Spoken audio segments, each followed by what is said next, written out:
Live from downtown Detroit, Local 4 News at 5 starts now. A DDOT driver brutally attacked his attacker with some disturbing things to say. And the guy walked up to the bus and said something about sell your soul to the devil. Live at 5, are drivers getting enough protection? All right, Sean. Also, water woes. The boil water advisory drags on in Detroit even after tests come back all clear. But we begin Local 4 News at 5 with the weather and a fresh shot of snow moving through just in time for your evening commute. Good evening. So what makes the difference today is obviously yesterday it was nearly 60 degrees, a little chillier today. Just a million differences, right? It's Michigan. Now we're worried about snow and wind chills today. Let's get right over to Ben. Hey, Jason and Karen, yeah, we're not going to be getting the shovels out for this yet by any stretch, but because of the intensity of this, could be slowing us down a little bit on the roads. These snow squalls right now rolling into Ann Arbor, so 94, 23, M14. You're going to be seeing those here within the next 20 minutes or so. Not much to look at in our metro zone. We did have a couple squalls roll through.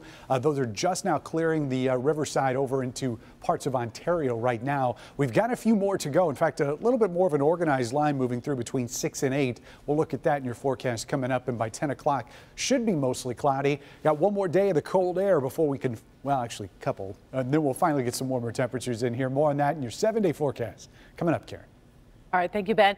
Our other top story this evening, a wild scene early this morning at the Rosa Parks Transit Center after a bus crashed into a barrier. That happened because the driver of that DDOT bus was being attacked by a man on board. Let's get to Sean Lay. He joins us live this evening. And Sean, I understand police say the attacker was saying some pretty strange things. Absolutely strange case here, but this driver really had to defend himself. A real struggle while he was behind the wheel. Then his bus jumps this curb and takes out a guardrail right here. Local 4 cameras are at the Rosa Parks Transit Center at 4 this morning as an ambulance arrives. A DDOT bus driver is viciously attacked, a struggle so brutal the driver's bus ramming into a barrier. That driver is cut and bloodied and rushed to the hospital. Transit police describe it as an all-out fight. It was a tussle, and then they ended up off the bus, and that's when the officers immediately approached. So what happened? The driver is a 21-year veteran behind the wheel. A man got on, paid $1. The driver reminded him that the fare is $1.50, but was going to let the man on anyway. Instead, the man attacked. That attacker then had some disturbing things to say. And the guy walked up to the bus and said something about sell your soul to the devil, something like that, and then struck him. This is what he said. He wanted to see someone at his feet cut open, bleeding. What do we need? 4 years ago, DDOT drivers were under attack. Drivers held sick-outs demanding more protection. Since then, a 40 to 45-man transit police department has been built and attacks on drivers are down. But with more routes and riders, more protection is needed. I do have to say this about the transit police. They need help. There's never, ever enough police officers anywhere. So we do what we can with the budget that we have. Back here live, transit police chief. Just his second day on the job, by the way. The interim chief says this is the second attack on a driver so far this year. We just checked on the driver. He's home recovering, should be just fine, but was cut and bloodied. Karen? So, Sean, in terms of the suspect, where do things stand for him? Has he been charged? Yeah, police got him right away. They investigated, handed the case over to the prosecutor. They're expecting charges as early as tomorrow when we will see him in court. All right, thank you. Sean Lay. A good news, bad news scenario when it comes to the boil water advisory that's now dragged on for 2 days for folks in Detroit, Hamtramck, and Highland Park. Let's start with the good news. The Great Lakes Water Authority says the first round of water testing came back all clear, but the boil water advisory remains in effect at least until tomorrow. So let's get to Rod Maloney. He is live this evening. And Rod, why hasn't it been lifted if the tests are clear? Well, there are laws and rules around these kinds of things, Karen. And the first one is that if the MDEQ gets involved, which it did, they require 48 hours of a hold off and then testing, not 1 day, but 2 days. And so today's test showed the water appears to be clear, but legally it's not. And so we're going to have to wait another day for this thing to finish. Water's one of those essentials that going without is sort of like what happens when you have a power outage. You realize how dependent we are. Wayne State University student Neethi Sriranga told us. I didn't think it would be this bad. I didn't think everything would be closed on campus. I thought that they'd have like some type of backup, but they don't, so. And she's so right. The water fountain's covered, restaurants all around campus with signs they're closed, and horror of horrors, the Starbucks is not open either. Pretty upset because Tim Hortons was open, so I thought Starbucks would be open, but it's not. The university's giving away free water. Students were happy to snap that up. But they're saying campus life is a bit turned upside down, as it is in other places around town. Not fun at all. At TJ's Grill Works downtown, the restaurant's been boiling large pots of water, 20 gallons a day, pouring it into plastic containers and then chilling them in their coolers. Dave Kowalczyk says it's a lot of work and time. And when the order went out, they had to scramble. We emptied the ice bins, went out, bought ice, started boiling water and advising everyone. And it's expensive, too. This normally very busy eatery was nearly dormant at lunchtime. They're expecting us to be closed. We're explaining we're boiling the water, cooling it for their safety. But as you can see, not a lot of people are passing by. Now behind me here you can see the water plant here in the city of Detroit on Jefferson Avenue, and this is where the problem was, where the pipes ended up shutting down. The pressure got below 20 pounds per square inch, and this caused this whole boiled water situation. They have since fixed the problem here, but they still have to go and take those tests tomorrow morning, and the goal, they believe, is that they'll have the test results by, say, this time tomorrow afternoon, and all of this inconvenience should end, but we'll have to wait and see. Back to you. Of course, that's what we're hoping for, and obviously Wayne State doing a good job coping, but what's the university saying about what happens if this carries on much longer? They are concerned about that, Karen, very concerned. In fact, they're already talking about a sort of a backup plan. What can they do? They're talking about getting some sort of potable water tanker into the campus if they can't get this thing fixed before too long. And they're looking at another larger backup plan if this goes on into Saturday. All right, we'll have those test results for everyone tomorrow afternoon. Thanks, Rod. Meantime, residents near 10 Mile and Haggerty have been given the all clear after being evacuated because of a barricaded gunman. The 20-year-old man had locked himself inside a condo where police believe he was alone. After about 2 hours, the suspect surrendered to police. Right now, it's unclear why he barricaded himself. Now to breaking news we've been following out of Washington. Just a short time ago at a news conference, Attorney General Jeff Sessions announced he will recuse himself from the investigation into possible Trump campaign ties to Russia.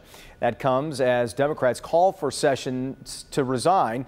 A Department of Justice report says he met with some Russian officials twice during the campaign, something Sessions denied during his confirmation hearing. Here's what he had to say about those allegations a short while ago. Let me be clear. I never had meetings with Russian operatives or Russian intermediaries about the Trump campaign. And the idea that I was part of a, quote, continuing exchange of information during the campaign between Trump surrogates and intermediaries for the Russian government is totally false. Since this news broke last night, Democrats have pounced, calling for Sessions to resign. The fact that the Attorney General, the top cop in our country, lied under oath to the American people is grounds for him to resign. This afternoon, President Trump told reporters he has, quote, total confidence in Sessions, but did not know about the meetings. Some of Detroit's top business and community leaders gathered today at Motor City Casino for the Detroit Policy Conference. Now, the keynote speaker this afternoon was Chris Ilitch, who spoke publicly for the first time since his father, Mike Ilitch, died nearly 3 weeks ago. Mike Ilitch didn't care about the convenient thing. He cared about the right thing. And he knew that big dreams done right take a team, whether a sports team, a development team, or even a family. We can do together so much more than we can do alone. Mike Ilitch died before Little Caesars Arena. His dream project was finished. Once the new arena opens this fall, all 4 major Detroit sports franchisees will be within 4 blocks of each other. That'll be great, right up until there's a traffic jam. It will be crowded. New claims tonight, the CEO of the Regional Transit Authority played fast and loose with his expense account. New tonight, the perks he's accused of using taxpayer dollars to pay for, what he's planning to do to make things right. And the old Tiger Stadium site gets a new name, and it's a Detroit sports icon who's getting the big honor. We'll tell you who it is ahead here at 5. Hank? Jason, Karen, Hank Winchester here in the Help Me Hank phone bank. We have a team of experts answering your tax-related questions. AR Law team right here. They're answering questions about tax scams that are out there. So many people becoming victims. Also, general tax information for you and your family. The number to call, 313-298-WDIV. And right after the break, important information about a new scam targeting Metro Detroiters. We're live. New tonight. Tonight. New at 6. You didn't want me to live, you wanted me to die. But I wasn't going to go that way. Brave and powerful words from a woman held against her will, raped and tortured. The sentence handed down today to her attacker. New at 6. Plus, a local 5th grader writes a letter to tech giant Elon Musk. Not only did he read it, he's taking it to heart. Meet the girl behind that letter, new at 6. Tonight, Help Me Hank is revealing a brand new tax scam that could end up swindling you out of a lot of money. Actually, it was one of our local 4 photographers who was the target in this one. Consumer investigator Hank Winchester is live in our local 4 phone bank answering your questions that you perhaps may have about tax scams. Good evening, Hank. Karen, Jason, good evening to both of you. Yeah, we have the team from AR Law here right now. They're answering your questions about tax-related scams or just general tax questions. The deadline is approaching. The number is 313-298-WDIV. Now, you mentioned a scam that's been going around. In fact, thousands of people across the country have been targeted. And one person here that we work with every day, Alex Atwell, a photographer of ours, also received the disturbing message. It's one that's been making its way across Metro Detroit. He saved that message, though, and that's why we wanted to talk to Alex about this and let you hear exactly what's going down. Take a look. It starts with a phone call. Take a listen to this message. We found that there was a fraud and misconduct on your tax which you are hiding from the federal government. This needs to be rectified immediately, so do return the call as soon as you receive the message. The call coming from a 202 area code, Washington, D.C. Following the call, a text message just like this one with a similar warning. The message is urgent, warning the person that a mistake was intentionally made on their taxes and that if you don't pay up, you could be in big trouble.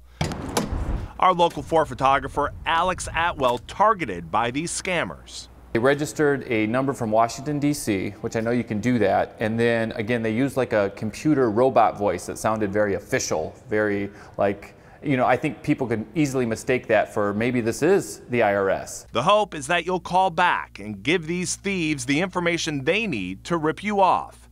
Alex knew better. You're in big trouble. This has to be taken care of immediately, and it's very kind of an aggressive tone. We called the number that was provided, and here's what we were told. Is this the IRS that I'm speaking with? Yes, sir. Could I have the number for your office?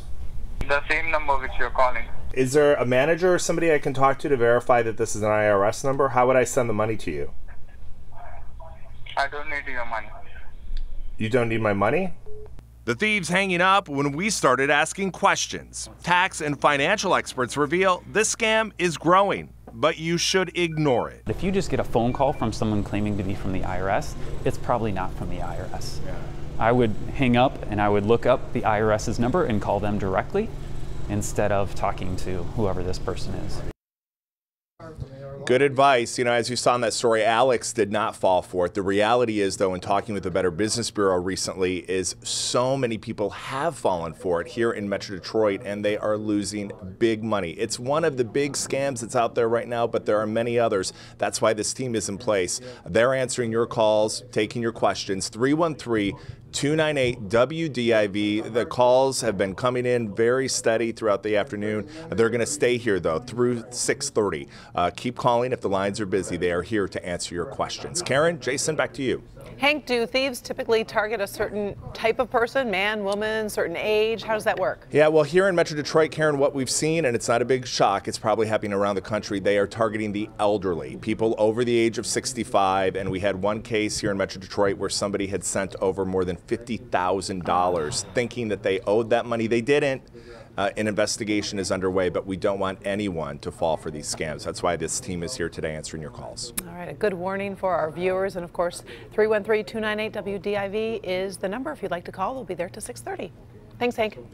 Now to a Local 4 update. Last night we showed you how strong winds caused the massive Ford Blue Oval logo on top of the company's Dearborn headquarters to actually blow off. Sky 4 was over the building today, and as you can see now, all that's left is a bunch of exposed light bulbs where the sign used to be. The sign is expected to be replaced in the coming days, and we see it all the time. That wind gets whipping, and it can do lots of damage.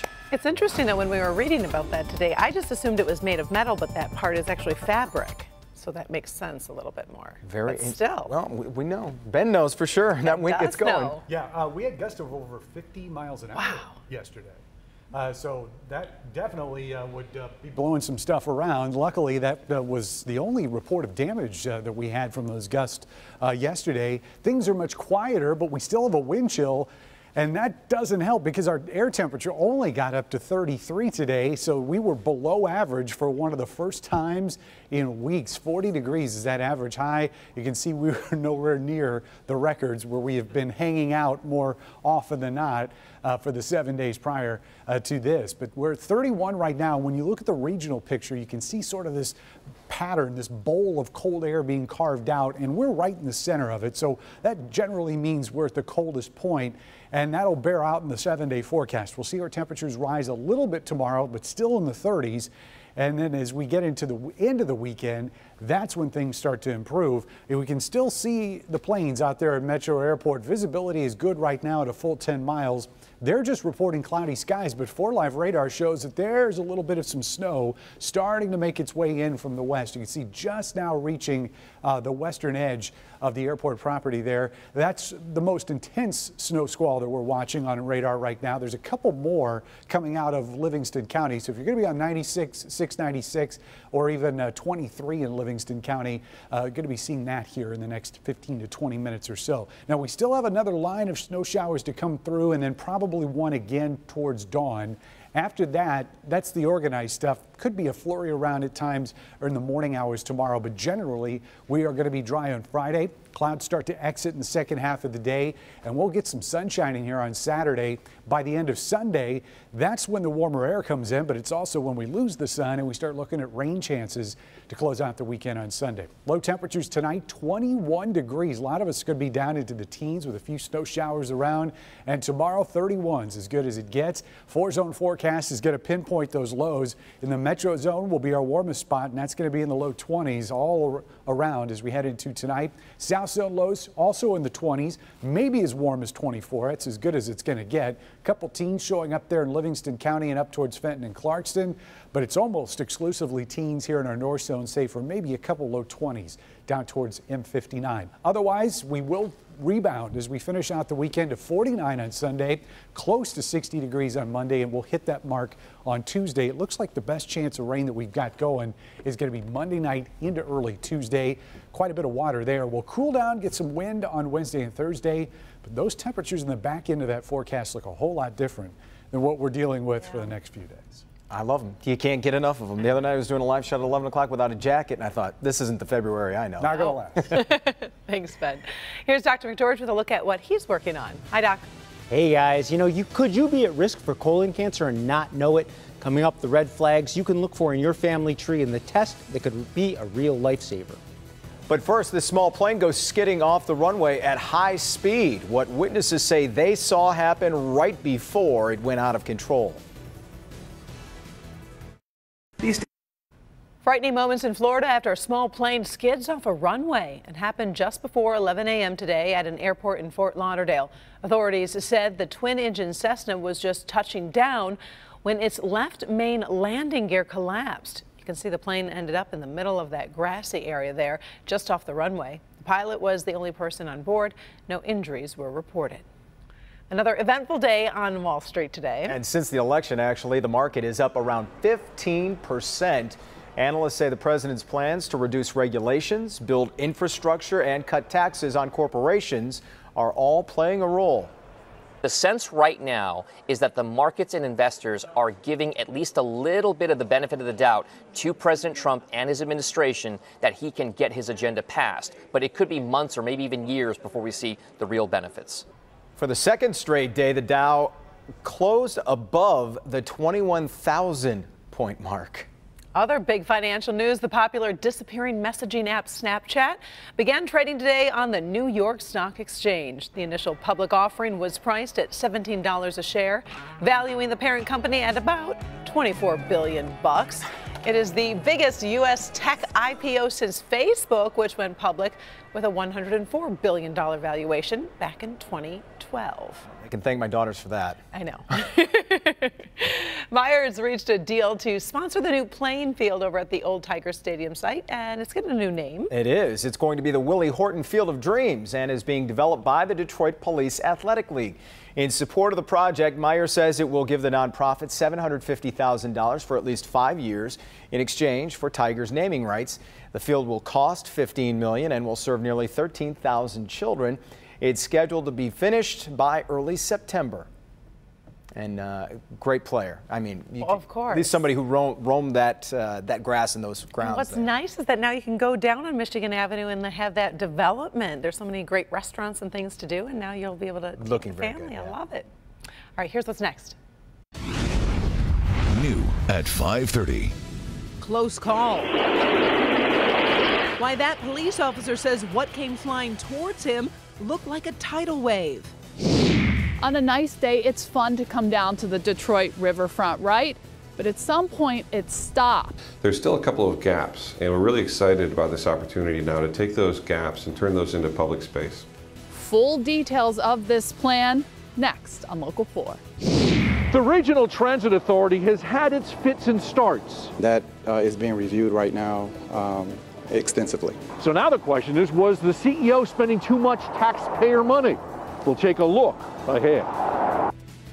It's dinner time. Live from downtown Detroit, Local 4 News at 5:30 starts now. The head of the Regional Transit Authority under investigation tonight amid claims he took costly trips using taxpayer money. We're going to start right there at 5:30. The Regional Transit Authority tonight is considering whether its CEO should stay or get a pink slip. His name, Michael Ford, hired back in 2015, and he and the RTA have had a very busy day. Local 4 business editor Rod Maloney joins us now live in Detroit with the very latest of what went on in this meeting. Rod.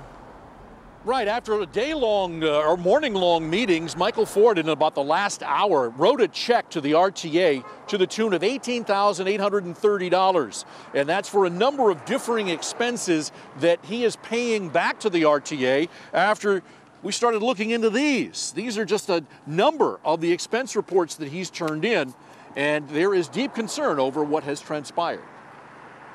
The day started early when the RTA board had a private session with Ford to hear his explanation for his expense reports. Here's what he's having to explain. A trip in March 2015 to Washington, D.C. to attend a travel conference. He went out 2 days before and stayed 2 days after. Spent as much as $560 a night at the JW Marriott Hotel, trying to meet with Michigan's congressional delegation. He never got the meetings, and the RTA paid over $4,000. He then went to San Francisco in October 2015, stayed at the self-described boutique Adagio Hotel, whose website proclaims exactly like nothing else, spending nearly $500 a night for 2 nights and nearly $400 a night for 3 nights. And then there's the gasoline expenses. He filed page after page, hundreds of dollars at a time, getting reimbursed for travel expenses all over the Metro Detroit region for meetings and consultations. RTA spokesperson Mario Morrow says Ford has budgeted for $10,000 a year for gasoline, and his contract is clear. There was an allotment for gas that was 50% of the federal rate, and that was paid out at 100%. In which Mr. Ford is reviewing that, and he may be making a reimbursement to the RTA for that. So the check that he wrote this afternoon, I am told, is for the gasoline expenses we just talked about, but also cell phone expenses and some sort of medical expenses, perhaps a flexible spending care account or some COBRA expenses. We're still trying to sort that out. That is in the set of documents that we have. And so essentially the question becomes, is that enough? Is paying that money back going to help him? or hurt him? We'll have to wait and see. Back to you. So, Rod, when will the RTA revisit the issue? Well, we're told now because they had the meeting, they had another executive session during the day today, and they didn't make a decision on Ford's fate, so they're going to wait until March 8th. There's another board hearing then, and we should know more. All right, we know you'll stay on top of it. Thank you, Rod. All right, over here in the weather pod with Ben, and you know, I meant to tell you this. Last night we drove to Mount Pleasant and back, and many times the truck got blown back and forth there and back. And at one point I said, well, Ben warned us. We should have known about this. You hear about that high-profile vehicles, and TV live trucks definitely fall into that category. But luckily, the winds have calmed down today. The only thing that we're watching right now are some snow squalls, and even though the accumulations are not going to be a problem, visibilities could be reduced at least for just a very short amount of time as these quick-moving squalls move through. So right here along just south of Westland right now, heading towards the city of Detroit and downriver, you're going to see one. The other area we're watching is up there around Brighton, but you can see how quickly this has moved through right along 94, and then just around 96 as well, up towards Livingston and western portions of Oakland County, seeing another squall there. By the time we get into about 10 o'clock, we think these are going to be gone, temperatures falling back below freezing, and we will look at some chilly temperatures, at least in the short term. That's in your 7-day forecast coming up. Karen? All right, thank you, Ben. There is a new plan to revamp one of Detroit's really true jewels. The sweeping plan would overhaul 400 acres of the Detroit riverfront, and in the process, make sure space is preserved for the public. Jamie Edmonds shows us what it could soon look like. Right now, at the edge of Mount Elliott Park, there's this fence. But after a new development is completed, this will be gone, and you'll be able to walk all the way to Gabriel Richard Park. Do you remember what Detroit's riverfront used to look like? Industrial blight, empty spaces. These days, there are parks and a river walk. There's still a couple of gaps, and we're really excited about this opportunity now to take those gaps and turn those into public space. Instead of handing this prime riverfront location over to developers, the city, the Riverfront Conservancy, and the Economic Growth Corporation decided to make it permanent public space. They unveiled plans last night to add 8 acres of parks, including a new beach area on Atwater Street. It'll have sand, it'll have a place for kids to run around, maybe some place where you can get wet, it'll have some food and beverage. They plan to build 2 more DeQuinder Cut-style greenways to increase access for East Side residents. Those will be 1.5 mile, 2 mile long greenways. And those will really provide an opportunity for the neighbors to directly access the riverfront. Plans also include bike lanes and safety improvements to Jefferson, and a brand new promenade from Mount Elliott all the way to Gabriel Richard Park. No more fence. We ran into this Detroiter who is all for these plans. Probably 20 years ago, the park wasn't even here, So yeah, anytime you can expand the waterfront, drag more people down here, yeah, that's the thing to do. Now we're at the site here of the future Atwater Beach. Can you picture it? Sand, water? Maybe not, it's pretty cold today. But construction on this overall project begins in the fall of 2017. In Detroit, Jamie Edmonds, Local 4. 11 seniors were injured when a second-floor balcony they were on collapsed suddenly. It happened Wednesday at a condo in Destin, Florida, which is located some 50 miles from Panama City Beach. At least 3 people ranging from their mid-80s to age 90 suffered some minor injuries. At least 2 others suffered more serious injuries. The seniors were visiting from Indiana, Kentucky, and Wisconsin. Police have not said why that balcony collapsed. In good health, stopping colon cancer before it starts. New research finds one group of people may be at higher risk and have no idea. Our Dr. Frank McGeorge here with an important new study on this. Hey, Doc. Exactly, Karen and Jason. In fact, a close look at your family tree can reveal red flags for several cancers, including colon cancer. Now, this study focused on the relatives of patients diagnosed at younger ages, and it found many faced a higher risk of colon cancer and other cancers as well. That's my dad. Yeah. Nancy Rosen has a family history of colon cancer, so she wasn't surprised when she was diagnosed at age 54. What she didn't know was that her high risk was caused by Lynch syndrome, a condition that prevents her body from properly repairing damaged DNA. Knowing I have Lynch syndrome allows me to act proactively to hopefully prevent getting another recurrence of cancer. Nancy was part of a study at the James Cancer Hospital, where researchers screened the tumors of more than 3,000 patients with colon cancer. From that, we actually have offered genetic testing to about 370 at-risk relatives, and another 120 have tested positive. So you can see where it balloons once you get to the family members. Heather Hampel leads the project. Her team looked at a group of patients under the age of 50. They found 1 in 6 of those patients have genetic flaws that raise the risk of cancer in other family members. That group includes Nancy's son, Michael. I'm grateful that I know now. Before, I would have never gotten a colonoscopy. I would have no idea that I'm at greater risk. It's critically important to find out young so that you can start those screenings at the right age and do them at the right frequency, and we can prevent these individuals from getting cancer in the first place. Now, experts say more than 95% of those with Lynch syndrome are unaware that they have it. And researchers would like to see all newly diagnosed colorectal cancer patients screened for Lynch syndrome in hopes of alerting other family members at risk. So is that something you have to specifically ask your doctor? Right. They may not necessarily screen for it. And, you know, I think that plays into the whole idea that now that we know more about cancer and your genetic risks, it's really important that you are investigated for genetic predisposition, so you can, in fact, tell your family that they may need to be checked out as well. Yeah, very important with those silent killers, for sure. Right. Thanks, Doc. A Metro Detroit couple is dedicating themselves to helping teach people with special needs real-life skills. In this week's Heart of Detroit, Mitch Albom introduces us to Mark and Deb Prentice and their Rising Stars program. I'm Mitch Albom, and this is the Heart of Detroit. It's lunchtime and the kitchen is buzzing. Ask him what he wants.